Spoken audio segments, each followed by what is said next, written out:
Welcome back to the Deep Dive, where we take complex source material, filter it, and distill it into knowledge you can actually use. Yeah. Today, we have an extraordinary stack of sources. I mean, truly, we're looking at a proposal that's, well, some might call it revolutionary, others might say utopian. It's definitely ambitious. It is. We're wrestling with this audacious claim that all the massive systemic crises facing humanity, climate collapse, endless war, entrenched poverty, that all of it shares a single internal root cause. And our mission today is to unpack the document that lays all this out. It's called the UPM Declaration. UPM? It stands for Unity, Peace, Meditation.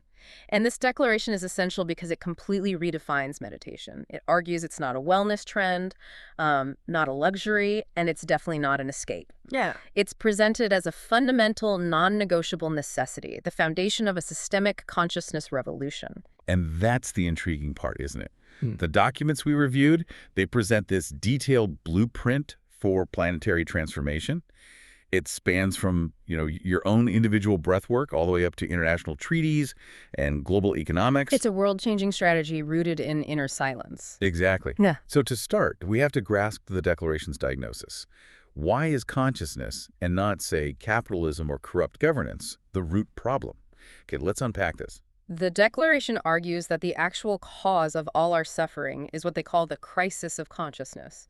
And this stems from something they term the illusion of separation. The illusion of separation. Right. And this isn't just philosophy for them. They treat it as a systemic flaw, like a bug in the operating system of the human mind. Okay, so if separation is the core flaw in the operating system, how does that translate into the huge systemic issues we see every day?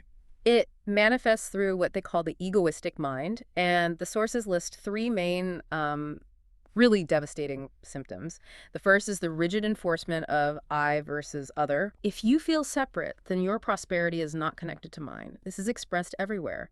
My nation versus your nation. My profit versus your loss. Humanity versus nature. Treating the earth as just a resource to be extracted, not a system we're part of. Exactly. And if you feel separate and incomplete, you then try to fill that void externally, which I guess leads to the second symptom. That's it. It's insatiable craving. The illusion of separation creates this inner hole, and we try to fill it with external things. A never-ending pursuit of more wealth, more power, more consumption. A constant need for validation from the outside, because the inside connection is, well, it's severed.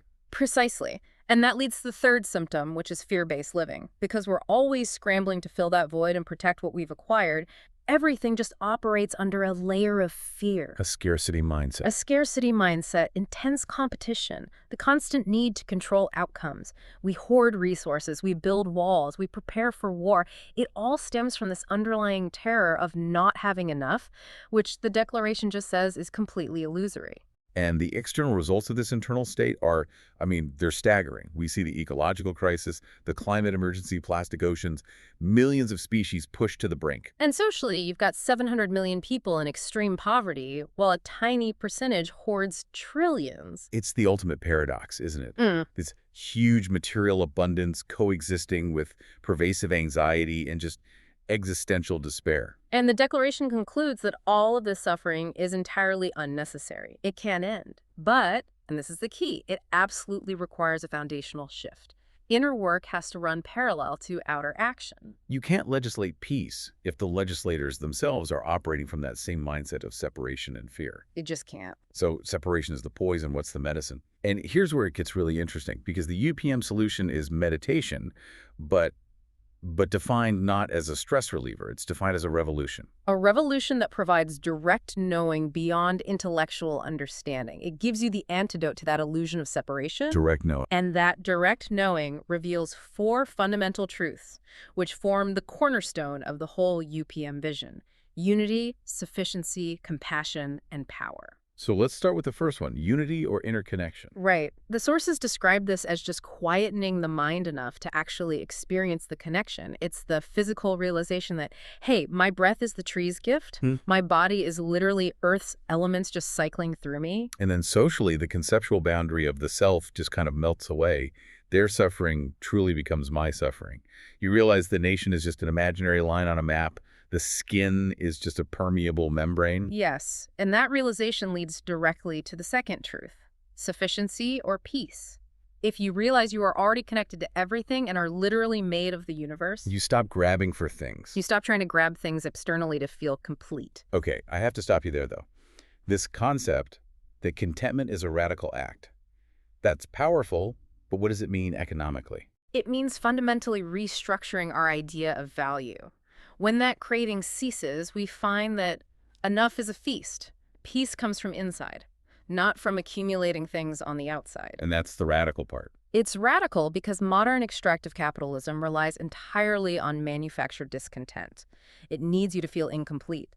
If billions of people suddenly realize they have enough, they stop buying unnecessary products, they stop supporting hyperconsumption, they stop validating endless corporate growth, it undermines the extraction economy at its very root. That just flips the entire modern mindset on its head. No. Okay, so then we have compassion or love, which is the natural outpouring of that felt unity. Right. When separation drops, we recognize that all beings desire happiness and fear suffering, just like us. This makes harmlessness, or ahimsa, a natural default, not some effortful moral code you have to follow. Service becomes self-care because there is no true other. And finally, awareness stabilizes, and we reclaim present moment power. We stop reacting unconsciously to old trauma or future anxiety, and we can choose a conscious response. That is real power, reclaimed from the constant distraction machine. And this framework isn't some modern invention. The sources spend a lot of time highlighting that this unity philosophy is the common thread found in sacred texts across human history. Can you give some examples? Absolutely. You find the unity concept expressed so powerfully in Hinduism with the phrase Tat Tivam Asi. Wait, for listeners who haven't heard that before, what does that translate to simply? It means thou art that. Thou art that. Meaning you are the ultimate reality. Your soul is the universal soul. It's a direct statement of non-separation. We see this in the Lakota phrase, mitakuyoyasin, or all my relations. And in Christianity. Christianity focuses on the internal source. The kingdom of God is within you. Even secular humanism supports this profound connection. You have Carl Sagan's famous observation. The cosmos is within us. We are made of star stuff. We are a way for the universe to know itself. So UPM aims to take this universal wisdom and just apply it systematically, globally. So if the philosophy is the universal starting point, the next logical question is, how do we turn that inner quiet into a global movement? The Declaration focuses on three really practical pillars for achieving the vision of every human heart awakening. And pillar one is the essential foundation, daily personal meditation. The documents are very practical about this.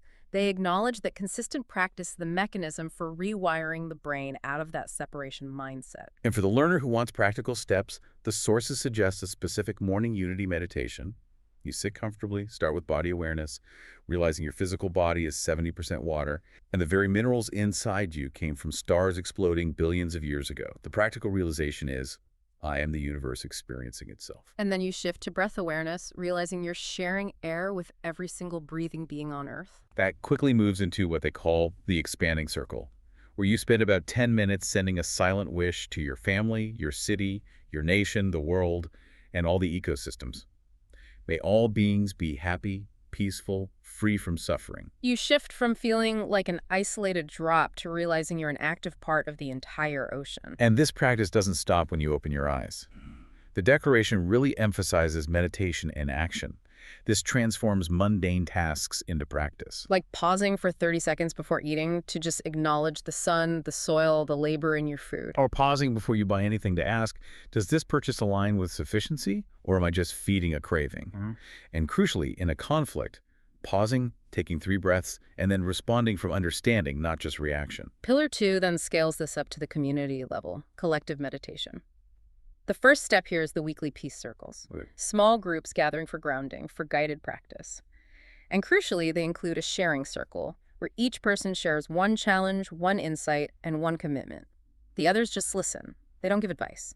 That sounds powerful. It transforms isolation into belonging, replacing therapy culture with actual community support. It does, but the real vision for collective power is the monthly global meditation, or Planetary Peace Day, held on the first Sunday of each month. It's synchronized globally to noon local time, creating a physical wave of silence circling the Earth. A wave of silence. The goal is an unprecedented 30 minutes of global silence, a demonstration of the collective power of pause. And the declaration references supportive, though I should say controversial, scientific studies. For instance, the Maharishi effect. Right, where documented research showed reduced violence and crime rates in areas where large, cohesive groups were practicing transcendental meditation. Exactly. Okay, wait, I need to pause on that for our curious learner. Yeah. What exactly is the Global Consciousness Project? Is this, legitimate science, or is it more speculative? Well, it's a decades-long project based at Princeton. They look for subtle shifts in the behavior of random number generators, or RNGs, and they documented non-random patterns. So the output became unusually ordered during moments of high-intensity global synchronicity, like 9/11, or other highly emotional global events. So the UPM declaration extrapolates from that.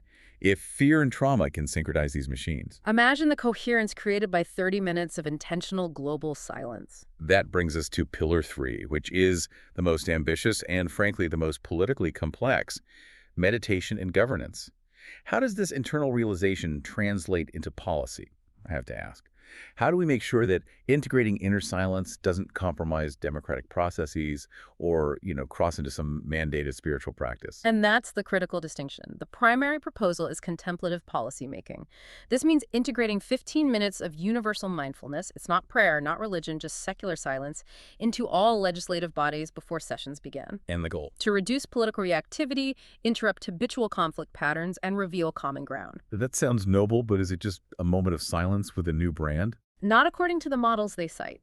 The sources note existing structures, like in the UK Parliament, they have a cross-party mindfulness group that uses these techniques to improve the quality of debate. The Oregon legislature has used similar moments of silence. So the UPM concept just formalizes this to ensure policymakers approach the budget or climate or war decisions from a state of coherence rather than reaction. Precisely. And they introduce the 3 questions framework.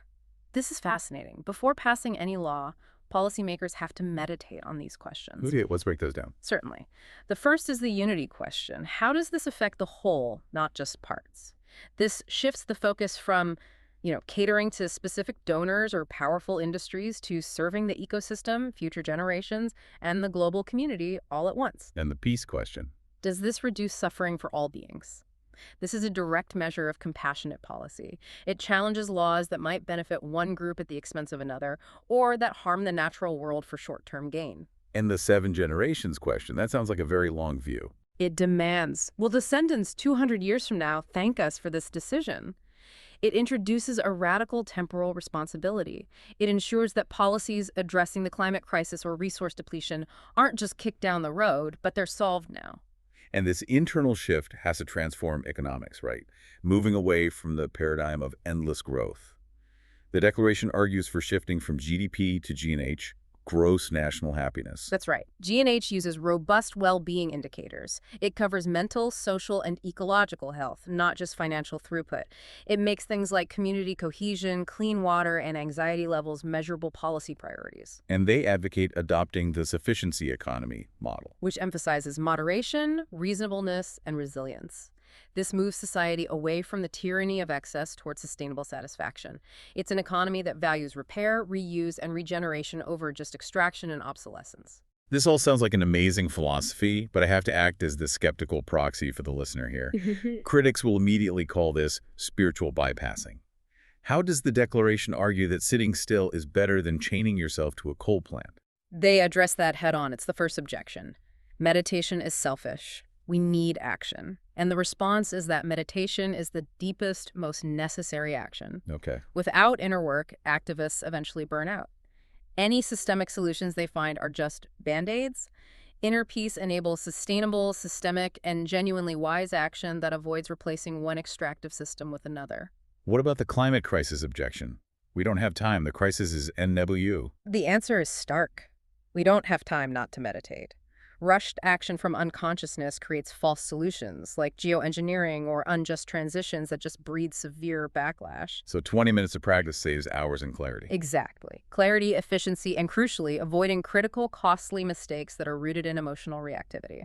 And finally, the big one, the practicality question.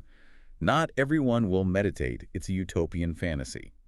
What's the path forward if 3/4 of the world prefers Netflix. The declaration relies on social tipping points research. Not everyone needs to change, just a critical mass. Research shows that a committed minority of just 10% is enough to shift social norms, and 15% becomes unstoppable. The UPM